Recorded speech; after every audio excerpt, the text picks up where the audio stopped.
Hello friends, welcome to ನುಗ್ರೀಶ್ cooking. ಇವತ್ತು ನಾನು ನಿಮಗೆ ಹಾಟ್ ಫರ್ಜ್ ಕೇಕ್ ಮಾಡೋದು ಹೇಗೆ ಅನ್ನೋದನ್ನು ತೋರಿಸ್ತಾ ಇದ್ದೀನಿ. ಇದೇ ಕೇಕು ಹೊರಗಡೆ ತೊಗೋತೀನಿ ಅಂದರೆ ಒಂದು ಕಪ್ಪಿಗೆ 100ರಿಂದ 170 ರೂಪಾಯಿ ಆ ರೀತಿ ಆಗುತ್ತೆ. ಇದನ್ನು ಈಸಿಯಾಗಿ ಮನೆಯಲ್ಲೇ ಹೇಗೆ ಮಾಡೋದು ಅನ್ನೋದನ್ನು ನೋಡೋದ ಬನ್ನಿ. ಹಾಗೆ ಟೇಸ್ಟು ಅಷ್ಟೇ ಸೂಪರಾಗಿರುತ್ತೆ ಮತ್ತು ಮನೇಲಿ ಇರೋರೆಲ್ಲ ತಿನ್ಬೋದು ಈಸಿಯಾಗೇ. ನೋಡಿ ಎಷ್ಟು ಸೂಪರಾಗಿದೆ ಅಂತ. ಒಂದ್ಸಲಿ ಟ್ರೈ ಮಾಡಿ ನೋಡಿ ಫ್ರೆಂಡ್ಸ್. ನೀವಿನ್ನೂ ನಮ್ಮ ಚಾನಲ್ನ ಸಬ್ಸ್ಕ್ರೈಬ್ ಮಾಡಿಲ್ಲ ಅಂದರೆ ಪ್ಲೀಸ್ ನಮ್ಮ ಚಾನಲ್ನ ಸಬ್ಸ್ಕ್ರೈಬ್ ಮಾಡ್ಕೊಳ್ಳಿ. ಹಾಗೆ ಪಕ್ಕದಲ್ಲೇ ಇರೋಂಥ ಬೆಲ್ ಐಕಾನ್ನ ಪ್ರೆಸ್ ಮಾಡಿ. ಆಗ ನಾವು ಹಾಕೋ ಹೊಸ ಹೊಸ ವೀಡಿಯೋಗಳದ್ದು ನೋಟಿಫಿಕೇಷನ್ ಬರುತ್ತೆ. ಹಾಗೆ ಲೈಕ್ ಮಾಡಿ ಮತ್ತು ಶೇರ್ ಮಾಡಿ ಫ್ರೆಂಡ್ಸ್. ಮೊದಲಿಗೆ ನಾನಿಲ್ಲಿ ಹಾಟ್ ಫರ್ಜ್ ಕೇಕ್ ಮಾಡೋದಕ್ಕೋಸ್ಕರ ಒಂದು ಬೌಲ್ ತೊಗೊಂಡಿದ್ದೀನಿ. ಬೌಲ್ಗೆ ನಾನು ಡ್ರೈ ಇಂಗ್ರೀಡಿಯೆಂಟ್ಸ್ನೆಲ್ಲನೂ ಸ್ವಲ್ಪ ಜರಡಿ ಹಿಡ್ಕೊಳ್ತಿದ್ದೀನಿ. ಇಲ್ಲಿ ನಾನು 1 ಕಪ್ಪು ಮೈದಾ ತಗೊಂಡು ಅದನ್ನು ಕೂಡ ಜರಡಿ ಹಿಡ್ಕೊತಾ ಇದ್ದೀನಿ. ಹಾಗೆ ಇದು ಕೋಕೋ ಪೌಡರು. ನಾನಿಲ್ಲಿ 2 ಸ್ಪೂನಷ್ಟು ಕೋಕೋ ಪೌಡರ್ನ ತೊಗೊಂಡಿದ್ದೀನಿ. ಹಾಗೆ 1/4 ಟೇಬಲ್ ಸ್ಪೂನಷ್ಟು ಬೇಕಿಂಗ್ ಪೌಡರು. ಹಾಗೆ 1/4 ಟೇಬಲ್ ಸ್ಪೂನಷ್ಟು ನಾನಿಲ್ಲಿ ಬೇಕಿಂಗ್ ಸೋಡಾ ತೊಗೊಂಡಿದ್ದೀನಿ. 2 ಕೂಡ ಹಾಕಬೇಕಾಗುತ್ತೆ. ಹಾಗೆ ಸ್ವಲ್ಪ ರುಚಿಗೆ ತಕ್ಕಷ್ಟು ಉಪ್ಪು. ಇದಿಷ್ಟನ್ನು ಕೂಡ ನಾನಿಲ್ಲಿ ಜರಡಿ ಹಿಡ್ಕೊಳ್ತಾ ಇದ್ದೀನಿ. ಹಾಗೆ ಇದನ್ನು ಚೆನ್ನಾಗಿ ಮಿಕ್ಸ್ ಮಾಡ್ಕೊಳ್ಳಿ.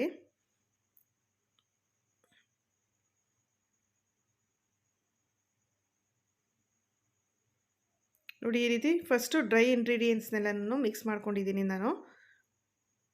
ಇಲ್ಲಿ ಮೈದಾ 1 ಕಪ್ ಮೈದಾಗೆ ನಾನು 2 ಸ್ಪೂನಷ್ಟು ಅಂದರೆ 1/4 ಕಪ್ನಷ್ಟು, 1 ಕಪ್ ಮೈದಾಗೆ 1/4 ಕಪ್ನಷ್ಟು ಕೋಕೋ ಪೌಡರ್ನ ತೊಗೊಂಡಿದ್ದೀನಿ.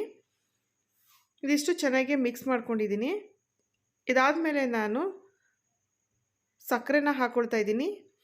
ಸಕ್ಕರೆ 1/4 ಕಪ್ನಷ್ಟು ಸಕ್ಕರೆ ತೊಗೊಂಡಿದ್ದೀನಿ. ನಾನಿಲ್ಲಿ ಪೌಡರ್ ಏನೂ ಮಾಡಿಲ್ಲ, ಹಾಗೇ ಸಕ್ಕರೆನ ಹಾಕ್ಕೊಂಡಿದ್ದೀನಿ. 1/4ರಿಂದ ಅರ್ಧ ಕಪ್ನಷ್ಟು ಸಕ್ಕರೆ ಹಾಕ್ಕೊಳ್ಳಿ.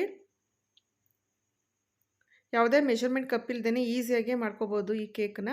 ನಾನಿಲ್ಲಿ ಅರ್ಧ ಕಪ್ನಷ್ಟು ಕಾಯಿಸಿ ಆರಿಸಿರುವಂಥ ತಣ್ಣಗಿರುವಂಥ ಹಾಲನ್ನ ಹಾಕ್ಕೊಂಡಿದ್ದೀನಿ.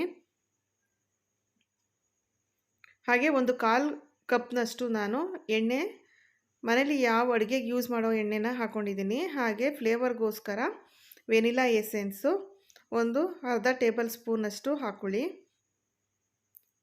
ಇದಿಷ್ಟು ಹಾಕಿ ಚೆನ್ನಾಗಿ ಮಿಕ್ಸ್ ಮಾಡ್ಕೊಳ್ಳಿ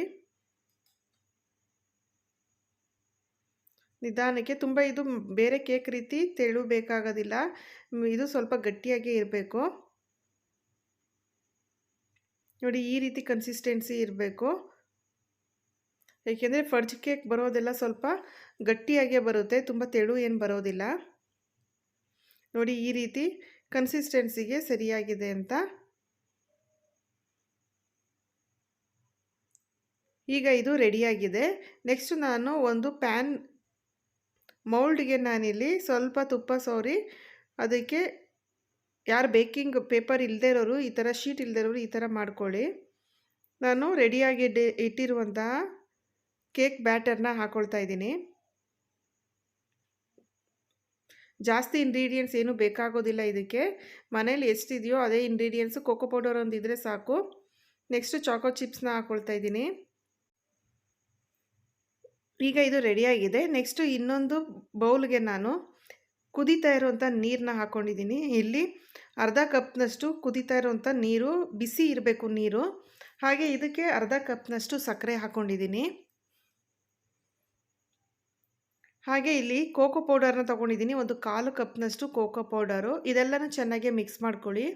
ನೀರು ಫುಲ್ಲು ಬಿಸಿ ಇರಲೇಬೇಕು. ಇದನ್ನು ಕೇಕ್ ಬ್ಯಾಟರ್ ಮೇಲೆ ಹಾಕ್ತಾ ಇರೋದ್ರಿಂದ, ಮತ್ತು ನಾವಲ್ಲಿ ಸಕ್ಕರೆನ ಪುಡಿ ಮಾಡಿಲ್ಲ, ಹಾಗೆ ಸಕ್ಕರೆನ ಹಾಕಿರೋವಂಥದ್ದು. ಈ ಬಿಸಿ ನೀರಿಂದನೇ ಇದು ಸ್ವಲ್ಪ ಎಲ್ಲ ಕರಗಬೇಕು ಸಕ್ಕರೆ. ಅದಾದಮೇಲೆ ಹಾಕ್ಕೊಳ್ಳಿ. ಅದಕ್ಕೋಸ್ಕರ ಇದು ಬಿಸಿಯಾಗಿರಬೇಕು. ಚೆನ್ನಾಗಿ ಕುದಿರುವಂಥ ನೀರನ್ನ ಹಾಕಿ ಸಕ್ಕರೆ ಎಲ್ಲ ಕರಗಿದ್ಮೇಲೆ ನೋಡಿ ಈ ರೀತಿ ನಾನು ಕೇಕ್ ಬ್ಯಾಟರ್ಗೆ ಹಾಕ್ಕೊಳ್ತಾ ಇದ್ದೀನಿ. ಈ ರೀತಿ ಹಾಕಿ ನೆಕ್ಸ್ಟು ಓವನ್ ಇಲ್ಲದೆ ಇರೋರು ಮನೆಯಲ್ಲಿ ಹೇಗೆ ಮಾಡೋದು ಅಂತ ತೋರಿಸ್ತಾ ಇದ್ದೀನಿ. ನಾನಿಲ್ಲಿ ಇಡ್ಲಿ ಪ್ಯಾನಿಗೆ ಕೆಳಗಡೆ ಉಪ್ಪು ಹಾಕಿ ಅದ್ರ ಮೇಲೆ ಒಂದು ಸಣ್ಣದಾದಂಥ ಬೌಲ್ನ ಹಾಕಿ ನೋಡಿ ಈ ರೀತಿ ನಾನು ಮೋಲ್ಡ್ನ ಇಟ್ಟು 20ರಿಂದ 25 ನಿಮಿಷ ನಾನು ಇದನ್ನು ಬೇಕ್ ಮಾಡ್ಕೊಳ್ತಾ ಇದ್ದೀನಿ. ನೋಡಿ ಈಗ ಇದು 20ರಿಂದ 25 ನಿಮಿಷ ಆಗಿದೆ. ಚೆಕ್ ಮಾಡ್ಕೊಳ್ಳೋಣ ಇದು ರೆಡಿಯಾಗಿದೆಯಾ ಅಂತ. ಇದು ಸ್ಟಿಕ್ಕಲ್ಲಿ ಹಾಕಿದ್ರೂ ಕೂಡ ನಾವು ಇಲ್ಲಿ ಬಿಸಿ ನೀರು ಹಾಕಿರೋದ್ರಿಂದ ಅಂಟು ರೀತಿ ಏನು ಬರೋದಿಲ್ಲ, ನೀಟಾಗೆ ಬರುತ್ತೆ. ನೋಡಿ ಈಗ ಇದು ರೆಡಿಯಾಗಿದೆ. ಈ ರೀತಿ ಬಂದಾಗ ಇದು ಹಾಟ್ ಫಡ್ಜ್ ಕೇಕ್ ರೆಡಿಯಾಗಿದೆ ಅಂತ. ನೋಡಿ ಈಗ ಅಂಟುತ್ತಿಲ್ಲ. ಒಳಗಡೆ ನಾವು ಹಾಕಿರುವಂಥ ನೀರಿದೆ, ಬಟ್ ಆದ್ರೂ ಇದು ಚೆನ್ನಾಗೇ ಕುಕ್ ಆಗಿದೆ. ಈಗ ಇದನ್ನು ನಾನು ಸ್ಟವ್ನ ಆಫ್ ಮಾಡ್ತಾ ಇದ್ದೀನಿ.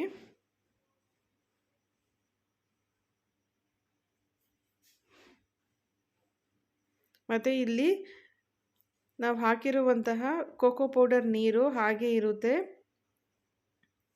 ಈಗ ಸ್ವಲ್ಪ ತಣ್ಣಗಾದ ಮೇಲೆ ಇದನ್ನು ನಾನು ಬೌಲ್ಗೆ ಸರ್ವ್ ಮಾಡ್ಕೊಳ್ತಾ ಇದ್ದೀನಿ. ನೋಡಿ ಈ ರೀತಿ ಹಾಟ್ ಫಡ್ಜ್ ಕೇಕ್ ರೆಡಿಯಾಗಿದೆ. ಬಿಸಿ ಬಿಸಿಯಾಗಿರುತ್ತೆ ಇದು ಕೇಕು. ತಿನ್ನಬೇಕಾದ್ರೂ ಅಷ್ಟೇ ಸೂಪರ್ ಟೇಸ್ಟ್ ಅನಿಸುತ್ತೆ. ನೋಡಿ ಈ ರೀತಿ ಚಾಕ್ಲೇಟ್ ಸಿರಪ್ ಮೇಲ್ಗಡೆ ಎಷ್ಟು ಚೆನ್ನಾಗಿರುತ್ತೆ ಅಂತ. ಇದಕ್ಕೆ ನೀವು ಐಸ್ ಕ್ರೀಮ್ನ ಹಾಕ್ಕೊಂಡು ಬೇಕಾದರೆ ಸರ್ವ್ ಮಾಡ್ಕೋಬೋದು.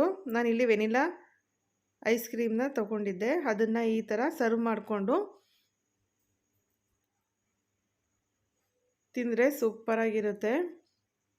ಅದೇ ಇದು ಹೊರಗಡೆ ತೊಗೋತೀನಿ ಅಂದರೆ ತುಂಬ ಕಾಸ್ಟ್ಲಿ ಆಗುತ್ತೆ.